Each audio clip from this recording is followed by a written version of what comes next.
What's going on, guys? Welcome back to another Game Time Discussions. I'm Emery Cuzzy. I'm sitting here with Cameron Selby, and we're going to be going over the Week 14 main slate. Very exciting slate. We are going to last week of buys before we get into the fantasy football playoffs and all that fun stuff. Be talking about our best ball hopefully pretty soon. Hopefully that goes well for us. And then looking at this slate, a lot of fun matchups and stuff like that. So let's get into it. What are the highest totals on the slates, Cam? Yeah, so there's not a single one over 50. A lot of them in the 45, 46 range, but there's one that kind of clears them, and it's the Bills at the Rams. Yes. In a dome, 49 total, really solid game environment to target. The only thing is there's not really value anywhere on either team, but it's a way to kind of – it's not a game that you want to fade, but it's not one that you could just completely – fully invest in just because you really got to invest at the top with all these guys. And we'll get into some of the stackable options up top as well. There's some injuries also pending. Next up, we got the Panthers and the Eagles, which Panthers playing very solid over the last couple of weeks. Walk-off field goal loss to the Chiefs, and then obviously a overtime loss to the Bucks, but really good offensive game environment. Philly's a 2-touchdown favorite, though. So essentially, if you keep this game close, there is options on both sides to kind of attack. Falcons and Vikings is my favorite game, and we'll talk about that at 45.5. There's two other games at 45.5 as well. That's the Jets and Dolphins. Don't know why it's that high, but it is. And then the Raiders and the Bucks at 45.5. Kind of a similar boat of the Vikings and Falcons were. The Eagles and the Raiders were good game total, and there's options on both sides that are reasonably priced. Contrarian game of the week, second matchup in 3 weeks, Seattle and Cardinals. At least this one will be fair weather, so maybe we'll get more offensive output. Fair. And then the Saints and Giants to me stuck out because 40.5 seemed too low. And then it's pretty clear cut where the ball is going for both of these teams. And I think that they're up top at least really good matchups on both sides. Yeah. Well, let's get into it then. Starting off with our stud quarterbacks, we're going to be talking about Josh Allen and this Buffalo Bills team in the highest game total of the week. James Cook will go in there. He's been playing really good, so he'll be in there. Actually, I'm going to add Ray Davis because why not? Why not? Where is he? He's got to be. I think he's 54 actually. Oh wow, or 52. Okay, they priced him up after last week, and he's been doing pretty well. So he was one of the highest values on the slate for the showdown. Mm-hmm. And then some other guys, I think Amari Cooper's a little cheap, which is cool. Keon Coleman to go in there just in case he does play. I don't know if Dalton Kincaid will be back, but if he's not, so Dawson right now Keon Coleman was limited all week and then had a wrist injury. It seemed like you would assume that he would be back this week in a fair weather game environment. Dalton Kincaid, since it's a knee injury, a little more murky. He was actually ruled out, I think, on Friday or Saturday morning. Yeah, early. What was that update? The 29th, which is the Friday. So usually not encouraging when you're ruled out on Friday to end up playing the following week. And if that's the case, Dawson Knox at 3,900. That's why he's in the player pool as well. I know you didn't click him, but I mean, he provides the same thing. He had a 40-yard reception before it got too blowouty in the snow. But both of the last game, 3 straight games over 40 yards receiving. He just hasn't had the targets. But 2 of those games were blowouts in bad game environments. For sure. Looking at the other guys, the main receiving options will be Shakur if you want to go with the chalk, most likely on this team. And then Amari Cooper, who is $800 cheaper at $5,100. He has not gotten the target volume that you might want to see, but they've also, like Cam said, been in blowouts. They've beaten all these teams recently. So, I mean, 24-point blowout, a 21-point blowout, a 25-point blowout, and then KC, they won by 9. He just hasn't had the opportunity because they just been playing ahead by so much, and James Cook has kind of been the guy in that regard. And right now, actually, RotoWire has him as the highest value skilled player, but because of his recent lack of usage and performances, I don't think he'll be that chalky this week, which is really nice to hear and see when you're looking at this game environment. But yeah, definitely Amari Cooper is in my board. Curtis Samuel in recent weeks has done well. He didn't do well in the snow game. Obviously didn't get a target, but he had some snaps. But the previous 2 weeks, he had 14 targets in 2 games combined. Scored in the I guess the game clinching touchdown against the Chiefs. So he's in the pool at 3,900. Perfect. And then just to look at James Cook real quick while we have him on here, he has been pretty solid. Averaging, close to 20 points in the last couple, and then he has the upside of 31 if it is a blowout. They are playing the Rams, and I think it's a lot closer game than recent games have been. But yeah, he's been good. Yeah, he's one of the hardest. If I was just to rank talent running backs, I don't know where to rank him really. But at the same time, from a fantasy asset, what I would compare him to is a more efficient Rashad White, because he's just getting all the important touches and he's scoring touchdowns. He's breaking away runs. He's getting to the 100-yard bonus threshold a lot, 20 touch upside. So when he is at home and he's favored, he's a 5-box running back, which didn't really expect him to get that much volume this year. I think after this next year, when they draft another running back in this class, I don't think he will be as I think he's one of those guys that I wouldn't be shocked if Buffalo was like, hey, give me somebody in the third round, a really strong class, and people are like, you have James Cook, why are you drafting another? And then the other guy's just better and ends up having more of an output. Which is kind of how I view it. Which I think James Cook's good, but I don't know that he feels like a 1B. He is a 1B to me. He's not primed out. No, so, not even close. And then going to the next game, excuse me. We have Sam Darnold. I believe he's the next game. It's actually Jalen Hurts. Oh, apologies. But again, it's tough to even talk about it because it's so hard lately to stack Jalen Hurts because he just doesn't have the passing volume. They won last week, and I believe he had 120 passing yards total. And obviously that was without Devontae Smith. It is worth noting that Dallas Goedert suffered a knee injury. He's week to week and likely a candidate for IR. So at least from this perspective, he will not play this week. And Grant Calcaterra, in the best matchup for tight ends, and in the spot starts that he's had, obviously, he's got dud games, but week 9 he was starting 5 for 30 or 5 catches, 30 yards. Week before 3 for 58, and that was a game that he didn't start, but he came in for Dallas Goedert when he went down. And then another spot start against Cleveland, he had 4 for 67. So all of those games we targeted him as a cheap play because of that, and or at least those 2 games that he started, and he had at least 8 points in both of those games. 3,500 best spot. Reasonable. Yeah. Otherwise, Saquon Barkley is now $9,000. I'm glad because he's got the best matchup and he's Thank God the best running back in football. So hopefully he, everybody plays him and he doesn't go for more than 20 points. I mean, right now, so happy. I just wanted his ownership to stay under 25%, and I think it will because of that price. I hope so. But projection-wise, he is projected for 22 fantasy points, which is a full 2.77 points higher than the next best guy. And then after that, there's another 2-point drop-off. So by far and away the best matchup. He's also got the best value on the slate. That's crazy. Yeah, at least from the running back perspective. So he's in a great spot. And so 9,000, he can't be ignored. Hard, because we like to do, usually 5 lines. It's hard to invest just like every single penny into him for all 5 lines, but I want to be over the field to him this week because it's the matchup to target for running backs. You saw Bucky Irving, which was our thumbnail for our Sunday Live. He went for 160 yards in a committee that he ended up obviously getting the high hand and got most of the touches, but he absolutely smashed. He was in the $1 million line. And Saquon, being the MVP candidate he is, and obviously he's got to keep on putting up numbers because he's on pace to break Eric Dickerson's rushing record. Right. He's going to keep putting up numbers, so that's why I want some exposure to him this week.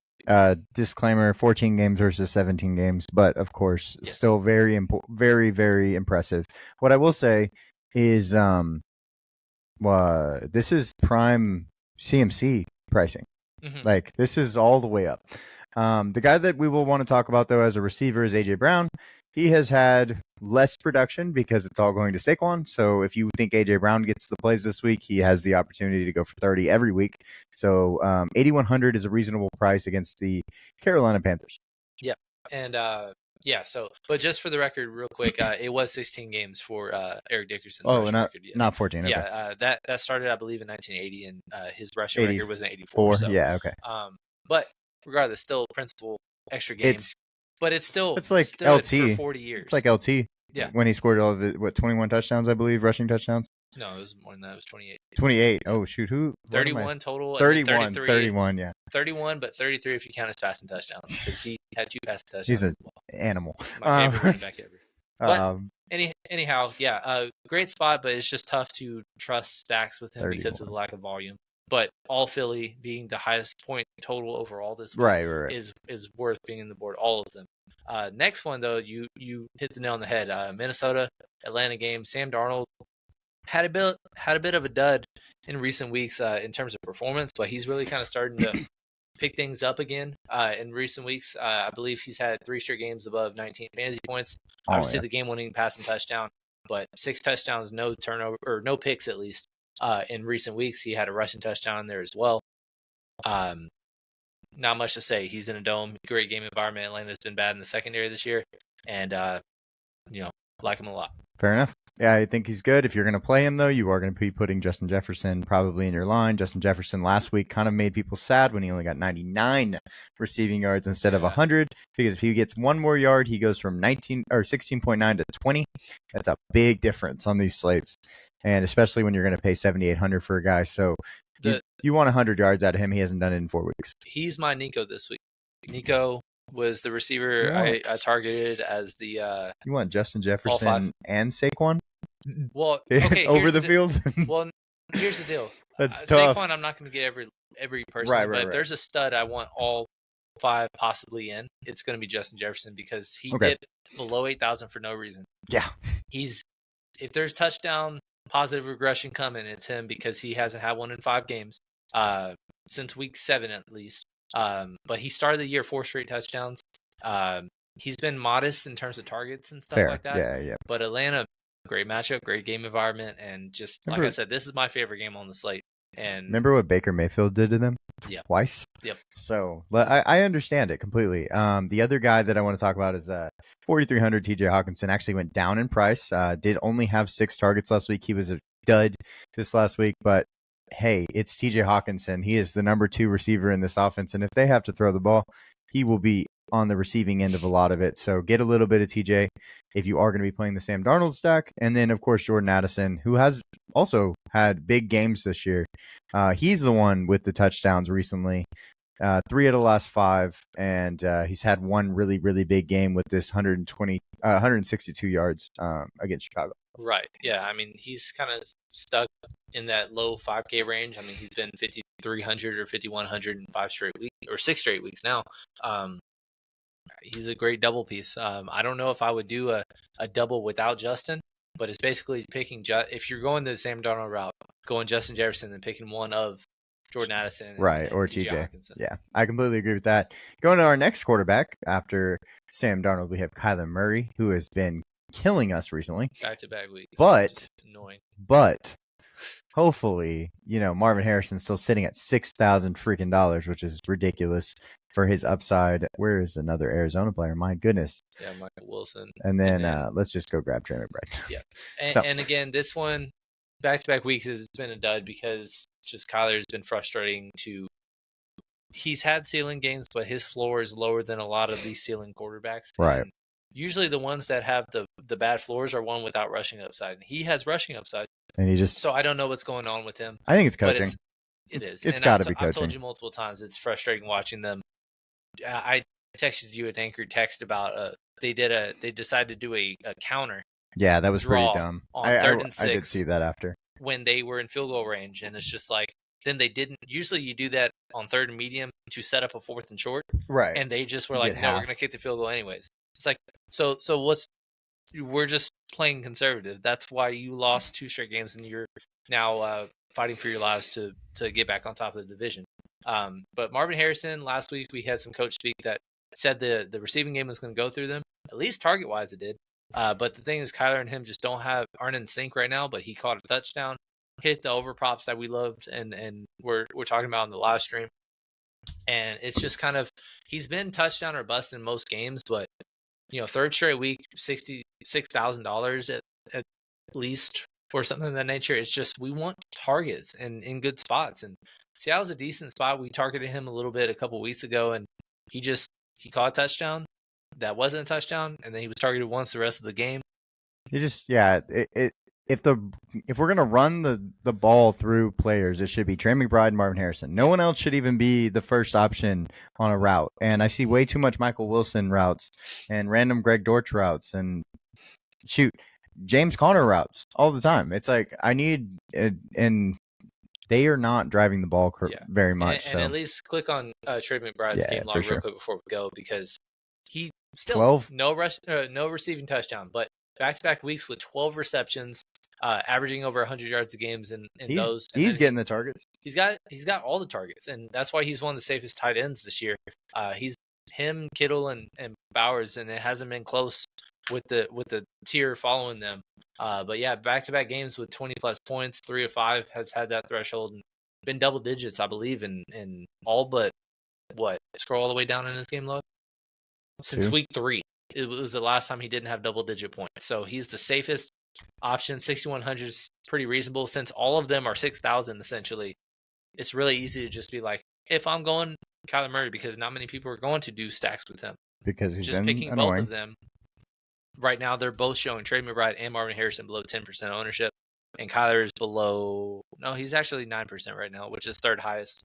Okay. But because they're all under 10%, you're going to be different, being able to be different by being chalky, I guess, for a double stack. Right, for sure. And it looks like Kyler is actually projected the third most fantasy points also, but the highest value by far.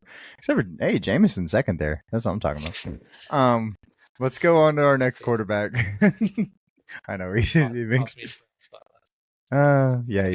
Kirk Cousins. Yep, Kirk Cousins. Bijan, man. This is, I did not expect him to be a puke stack this week, but he is. It's a revenge game against Minnesota, and Minnesota is dead last by far against receivers this year. And Kirk's coming off his worst game. So, really bad game, but basically everybody's price took a dip. I don't know why the hell Drake London dropped $300. I love that. He had 16 targets last week. I know. 16 targets. He didn't hit that 100-yard bonus that you would hope for if you're spinning up, but 16 freaking targets. He had 13 3 weeks ago. I told you to play him, and then Lad McConkey did his thing, and that was like, all right, never mind. I'm wrong. Right, but still. I mean, yeah. It's really easy to afford this. Darnell Mooney has had a couple of big games early just because he got up to 6,000, so a couple of 5-point games in there. But I mean, you see the ceiling games he's had in opportunities in good game environments. We saw Tampa Bay earlier this year. We had 16 targets, and then followed that up with a 4 for 86 and a touchdown against the same team. And then Dallas, another good matchup, and he scored in that one. Here's a good matchup for you, Minnesota. And Kirk Cousins threw for 500-plus yards in a game this year. It's not a bad play, guys. So and Ray McLeod got back to his snap count. I mean, he started taking a dip. He went 95. Yeah, he caught a touchdown as well, and he went back to 90. He's been at 95% of the snaps. So again, Atlanta's one of the few teams that just all three of their receivers just played all the snaps, and he's in the pool. He had 6 targets in back-to-back weeks. Pardon me, he did not score this past week. Not this week, yeah. But he did have 95 yards, which is very respectable as a $4,300 play. Only went up $200. Still the same matchup.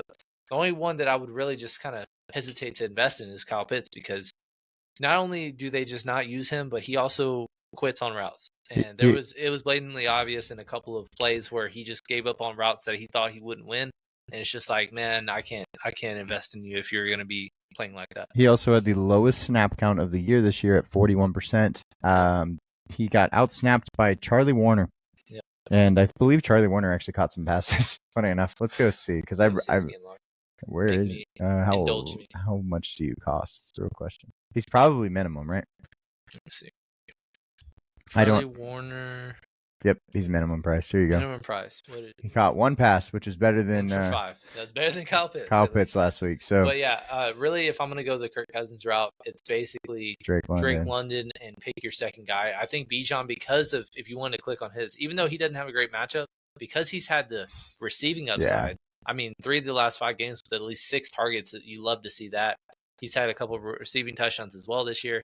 He's starting to get more opportunities. And last week we didn't want to invest in him because it was a tough matchup, but we were like, I don't know if he gets the 20 touch volume, and it's like he had 20 touches at halftime basically. So yeah, he had 32 touches this game. Exactly. So we did a great job picking him over Breece Hall. That was against the grain this year in best ball, and because they were right next to each other, and basically everybody had trusted Breece Hall more, and it's just like Breece got all his usage in like 3 games at the end of the year last year, in games that didn't matter. Bijan just had a bad year because he just wasn't being used. And so once he got the usage, he's by far the better running back, and he's been showing it this year. Bijan was our most rostered running back in the first round because we did basically faded CMC, which was obviously a good call at this point. And then Jahmyr Gibbs, we just didn't end up when we were with the 12th pick, we ended up going double receiver and not receiver running back, which if we would have invested in him, cool, but it's not like he's outperformed Bijan in any stretch of the imagination. Right. And then the next quarterback, got to back up, Kirk Cousins, and then we're going to talk about Bryce Young in that Philly game again. This one scares me the most, but at the same time, he's super cheap. There are 2 running backs now in the backfield for Carolina. Finally, Jonathan Brooks has played a little bit, which is good to see. Carolina, you can pick Adam Thielen. He was the best receiver last week. Xavier Legette, and Coker, guess if he David, does return. either Coker or David Moore. He's had back-to-back weeks with strong performances. Jatavian might come back. We'll see, but truly it's Tommy Tremble. But again, Tommy Tremble, our puke tight end last week that we were talking about, he, I think, led the team in not targets. 8 targets. 8 pretty targets. freaking Okay, solid. So he might have. But 5 for 77 for somebody 2,800. He went up to 3,000, but still too cheap if he ends up being. Basically, all these guys are in play for a standalone piece if you're going the Philly side. But if you're going the Carolina side, it's tough to invest in because Philly's just been so damn good defensively. Right. But, I mean, Carolina's been playing their best football, so everything's cheap and affordable if you want to go this route. Adam Thielen almost had 27 points. He needed 1 more yard, just like we just talked about. So there's guys, and Bryce Young's got to throw it to somebody. They're going to be throwing the ball a lot, most likely. So if you wanted to go a puke stack with Bryce Young and say Adam Thielen and Tommy Tremble, you're going to have a ton of money. That's an easy play where you want to get Saquon, any of the guys you want on the other side of the ball too. Jonathan Brooks hasn't gotten enough of a snap share to me be in the player pool. No, but he is taking more away from Chuba Hubbard. I think he got up to 15% of the snaps this past week after just having 2 touches, and then he had 9 opportunities. On top of that, Chuba had the game-costing fumble. You never know with coaches how much impact or influence they have on those, but give somebody a reason to not play. Right. And somebody taking advantage of it is what it's going to come down to. And then we can just gloss over it real quick. Okay. But two puke stacks, one to mention. One, Will Levis, 3 straight games of at least 15 points. Calvin Ridley just wants to stay at 5,700. He's been that price 6 of the last 7 weeks. Yes. That same exact price. But it's one of his best matchups. He's been really good. Last week was a dud against Washington, but other than that, getting solid usage, scoring opportunities. He had a double 2-touchdown game in Week 10 against the Chargers. If you're going that route, like I said, it's a really good matchup. And then Nick Westbrook-Ikine, just kidding me, dude. One of the weirdest touchdown thing. 20 receptions, but 8 touchdowns. That's awesome. He's had, I believe, all 8 of them in the last 8 games, right? Yeah. Yeah, all of them. We literally, I'm like, why aren't we playing this guy? We should have played him last week. But now he's 4,700. He is 4,700, but the encouraging thing that I saw, that I'm not sure if you looked at the snap counts. Yeah, I saw it's good. He played 100% of the snaps. Yep. Yeah, so he and Calvin Ridley played 100%. Tyler Boyd, who's 3,600, which he has not been fantasy relevant really, but he's still playing 85%. So that's pretty solid for somebody that cheap. So it's not Treylon Burks. What? They're at home and they're in a good game environment. Tony Pollard, 6,400. They're just as bad against running backs, so he is worthy of the way he plays and stylistically they're using him is worthy of a stackable piece. And then Tajay Spears, his first game back from a concussion, didn't really do much, but he's still 4,400 as a result. He's showing pretty solid value because of how cheap he is. Yeah, he had one rush last week, but he's back from injury. And they were also down 30. Yeah. In the first half. And then the other puke stack we're going to talk about. Where are you? Why don't I see you? Daniel Jones. No. It's Drew Lock. He's 47. It's the same team. If he's at, you actually have Minnesota clicked on. Oh, is that what I had? Mm-hmm. No. I meant the same team, the old team that Daniel Jones used to play. Well, yeah, I was just saying on the check marks. To filter, but yeah, Drew Lock 4,700. He sucked last week. Yep. There's no other way to put it, but he had a rushing touchdown to salvage his day. Almost 2. This is really, almost 2. He stepped out the 1 and Tracy vultured a little bit, but really this just kind of comes down to, again, New Orleans. They're at home against New Orleans, good game environment, and basically all their options are too cheap. Malik Neighbors had 13 targets last week. He's 6,900, so very good volume. Just get back to the 100-yard threshold, but touchdown possible regression coming his way. But he's pretty safe. And then I don't know if there's a stackable piece, but I do know Theo Johnson is now out for the year due to an injury he suffered late in the Dallas game. So Daniel Bellinger or even Greg Dulcich, who they signed out to practice squad, but he did not play because it was a short week. Either of those guys below 2,700 and below, worthy of some targets because Theo Johnson was actually getting some consistent 5-6 target games. Yeah. Wandell has not been performing as well recently. His first game sample size with Drew Lock, obviously 2 catches, 6 yards. Is nothing fun. But Darius Slayton had more targets, but he also did not do anything with them. So really, if you're going this route, I think you're good enough to do the single stack with Middle League neighbors because nobody's going to play Drew Lock. And I think you can get away with doing a single, doing a bring back with some fun options, whether that's Kamara. Bub Means is back and projecting. He's minimum price. Taysom Hill's out. Hill's out for the year. So they're another team that just very, where the ball is going. And Chris Olave is still out for another week or two, still dealing with his second concussion of the season. So that's just kind of one of the things. It's a game environment worthy of targeting. And if you're going the New York route, it's really easy to afford a bring back, which is Mr. Alvin Kamara, the second highest projected skill player on the slate. Crazy. It's just because of volume. I mean, there's no way, that's the only reason. Which quarterback you want to start with? Kirk Cousins. Love it. I think you're going to like my first look a lot. I think he was my quarterback, So just fill up in the world. Oh, he's 55. I forgot. Yep. That's crazy. So fill up that receiver room. We're going to go Justin Jefferson, his former favorite target. And then we're going to go double with Darnell Mooney and Mr. Drake London as the start. 55, right? Yep. Okay. Sick. All right. So we got that. I just love that start. And then there's a game environment you wanted to attack, right? Yep. So I want to go. Actually, even though I did mention Alvin Kamara, I want to actually target the highest total game. So that's going to be Kyron Williams, who is a great matchup. He would be a 5-back running back, but they are underdogs this week. But as long as it stays close, Buffalo has been susceptible to good run games. Yeah. Obviously, we saw that this week. CMC was tearing them apart until he hurt himself. Jordan Mason came in and was doing well as well. And then Isaac Grindo scored a touchdown. So all three of them ended up being a very strong option if they were just one person. Right. But speaking of Isaac Grindo, obviously that price was set, and they didn't realize that both Jordan Mason and CMC were going on IR. So you got to go all the way down to 5,400. He's all they got. Yep. And they're favored by a touchdown. He's a 5-box running back at $5,400. Crazy. That's all there is to say about that. He's going to be pretty chalky, but for good reason. Defense-wise, I don't know if there's one that really stands out to me. I think Tennessee at 2,800 against a possible concussed Trevor Lawrence, meaning that Mac Jones comes in and starts. It's reasonable. In this lineup that I built, I can't get to him. So for now, I'm just going to put in the Raiders. Cleveland. Okay.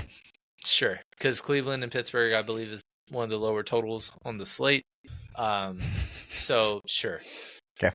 Also, I am going to do a double bring back, and we're going to put TJ Hawkinson in there as well as Mr. Justin Jefferson. He's at $4,300. And my last guy in is going to correlate with Kyron Williams, and I'm going to put in Mr. Amari Cooper. Okay, 51. Mm-hmm. Okay. So you got a great game environment, a chalky 5-box cheap running back. Pick your cheap defense. Double bring back is what makes this line stand out so much, and that's how much my first look. Perfect. Let's destroy it. Let's do it. Try it again. I'm going to. What do I want to do? I kind of wanted to go Kirk, so you took that one. Sorry. I don't want to do that again. I will go on the other side of the game, though. Okay. Let's go Sam. Sam Darnold, 6,100.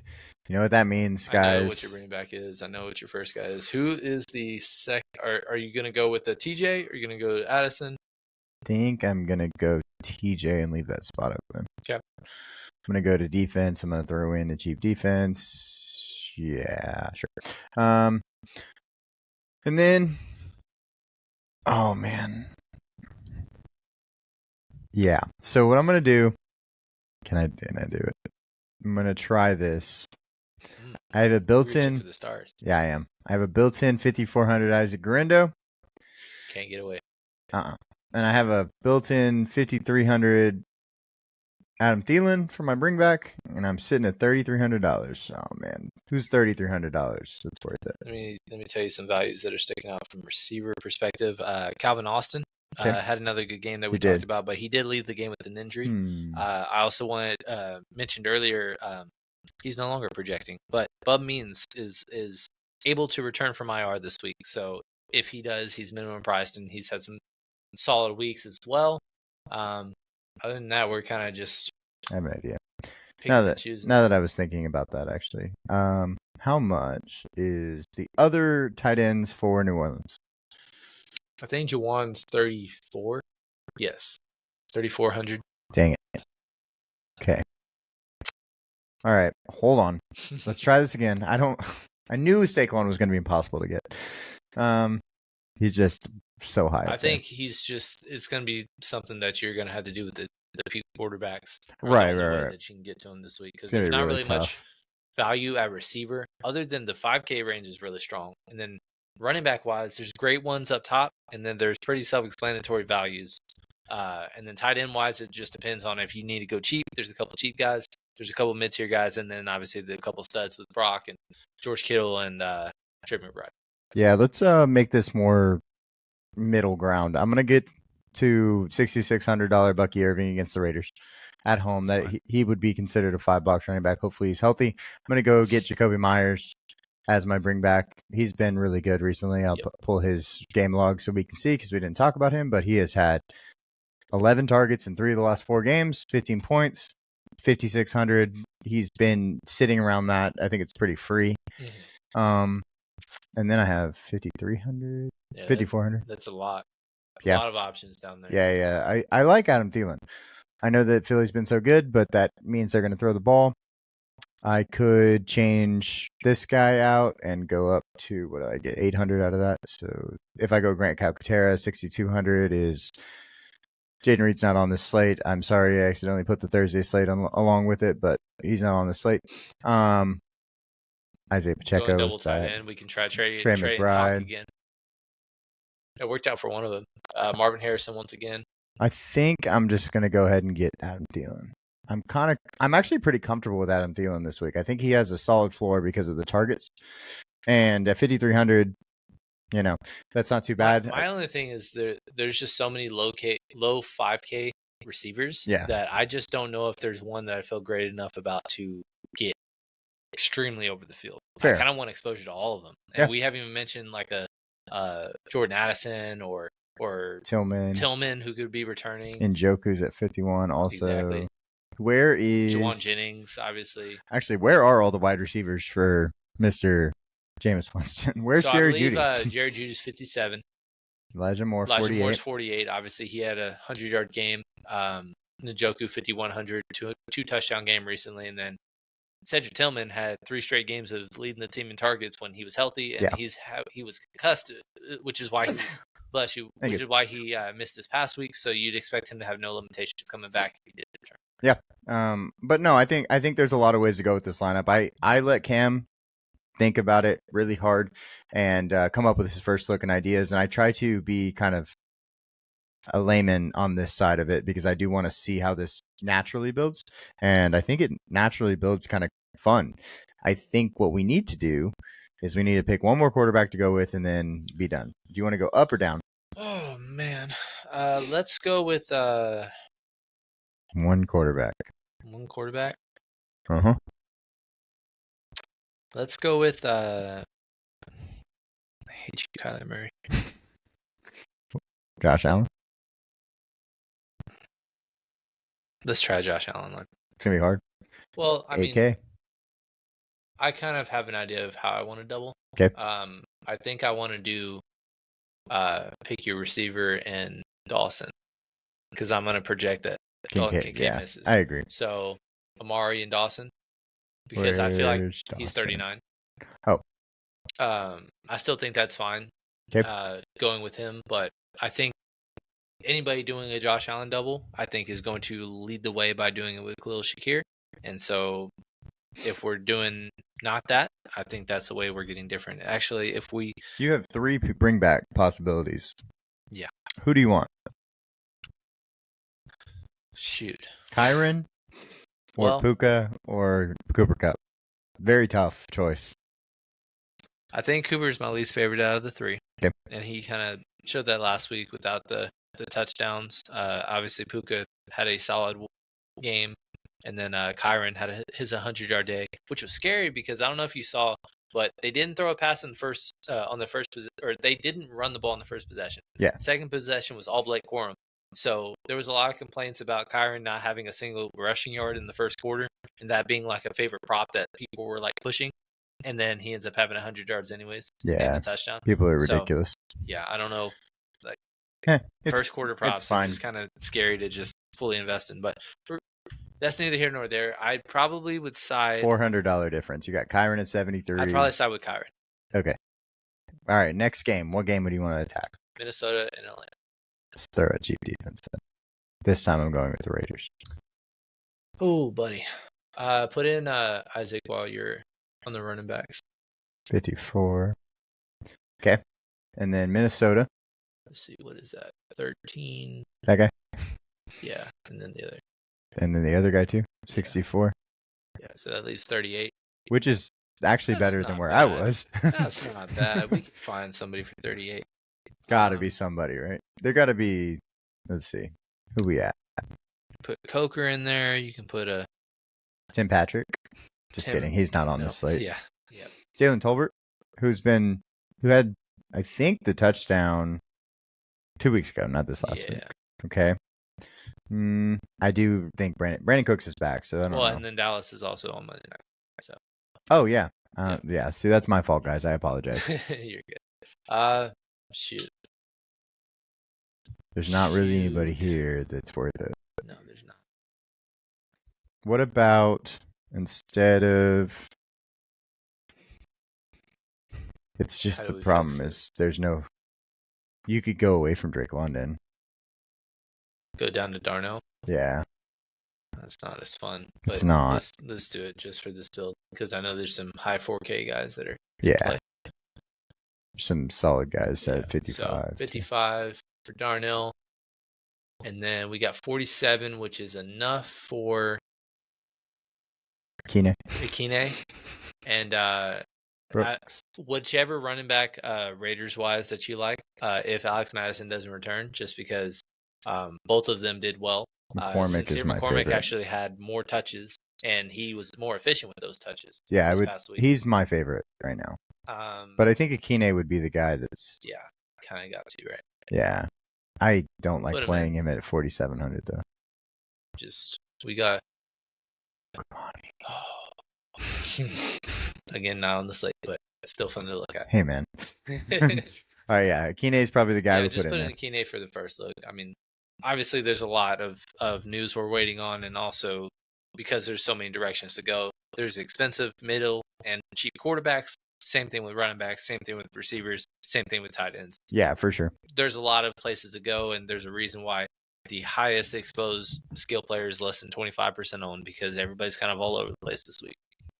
Yep. All right. So I'll stop sharing, and we'll get out of here. We appreciate y'all hanging out with us. Glad we could do a first look. Of course, these are going to change. Please check us out on our Sunday Live so we can give y'all updated things. Of course, we're waiting on news. If Dalton Kincaid plays, it's a completely different lineup than playing Dawson. We're not playing him if Dalton Kincaid's in. So just be on the lookout for those types of things. Come hang out with us on Sunday morning. We start at 9. We end around 11. And ask any questions y'all have for, of course, start-sit questions.